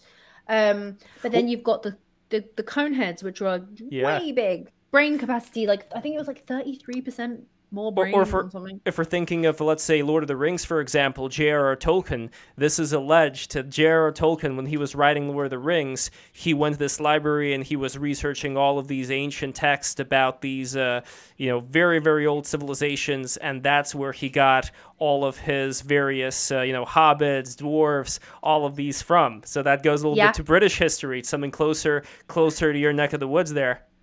Well, they found the hobbits. There's now a subspecies of humans in the Philippines. Homo florensis. Yeah, and they're like diddly. They're 3 feet tall, and they've got big feet, and they like are literal hobbits. So, I mean, we're gonna find the elves soon. Well, apparently the elves were already found by various people who are in an inebriated state in Ireland or Scotland, where they go into the woods. They describe I don't know if it's elves, they call them fairies, but they describe fairies not as being like these wee creatures, but as being these blonde, tall, 6 foot tall people who, are like of this warrior caste, that they see and then they disappear. Exactly. There we go. So you got to join them later on in the woods. Hopefully, we have the map. We're gonna get to Agartha. That's gonna be the next stage. Yeah, we got to get to Agartha before this whole thing blows up. So we'll talk about it later. Anyway, next super chat we have Imposter Sir Spence $4.99, Jahannah James, and GI. It's Gnostic Informant A+. Couldn't agree more. Oh, so next we have Gaius Julius Windex. Oh, I love that name. $1.99. GI Gnostic Informant is a beast for Gnosis. He is a beast. He knows so much, Neil. It's impressive. Absolutely. Very impressive. Oh, God, I don't even want to say this. All right. The ABC 1, 2, 3, 4, 5, 6, 3, 9, 9, $2. Oh, man. Jahannah, please beat me. Oh. He's a sucker for punishment. He just wants you to, drink a few pints and then just, do the old, left, right. Yeah, that's right. Go beat yourself, ABC. Go beat yourself. A Massive McGee, £2. Let's go Spoons. Jahannah, you sound great. Craig, I guess Spoons is his local sports team. I don't know. I mean, that's a pretty... Spoons, okay, Spoons is like a pub. It's a bar like chain in England. You go to your Wetherspoons. Ah, well, that makes sense because Massive McGee is from England, so... Yeah, yes. So you go down to the Spoons. You go down to the pub to have a chat at the Spoons. Very, very interesting. I'm getting a lot of newfound knowledge here about England. Also, Greg's. I know Greg's is a very big thing. Greg's is like a bakery, and Spoons is a pub. Nice. Have you heard of the North FC meme, by the way? No. Okay. Oh man, I got to share those with you. Okay, so which part of England are you from originally? London. Okay, London. South. So North England would have certain gentlemen there who are very, very stocky.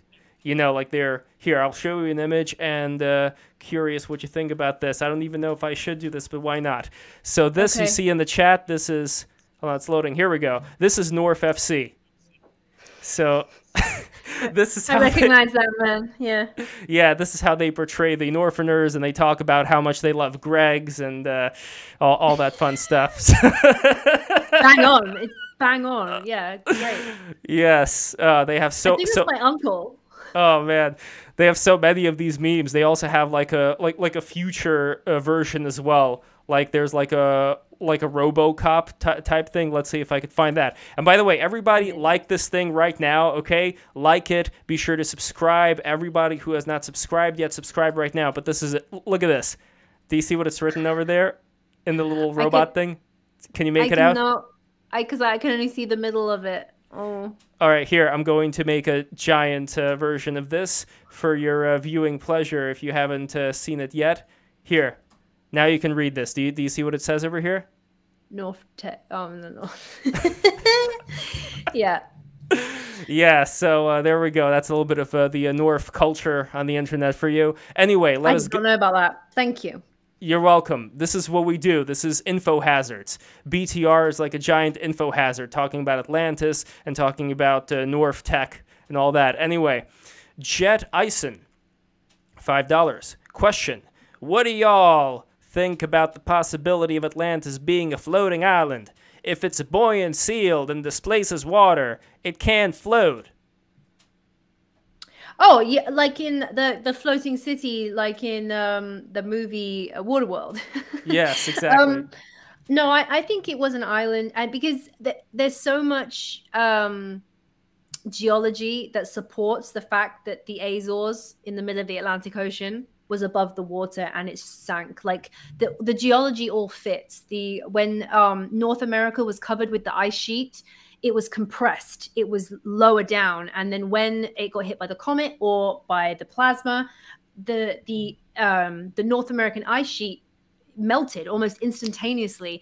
Millions, trillions of metric tons of water were put into the Atlantic Ocean, which caused the seabed to do this, like a waterbed. And so you've got the North America is rising up and finally can breathe after thousands of years, and then you've got the depression that happens in the mid-Atlantic, which means that it's like all the geology fits with the story. It's kind of there to support it. It's completely plausible with the geology of the planet as we know it. So rather than a floating island, I would say, dude, there's a real island. It's called the Azores Plateau. It was above the surface, and now it's not. And the people were floating, on the inside. That's what they were doing. They were floating on the inside. Thus, it was a floating island. Yes.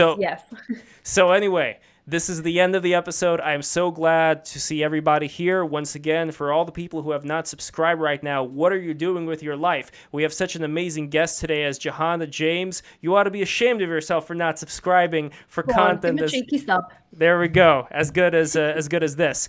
So before I go, once again, thank you so much, Jahannah. Is there anything you would like to plug? Any projects that you are currently working on right now?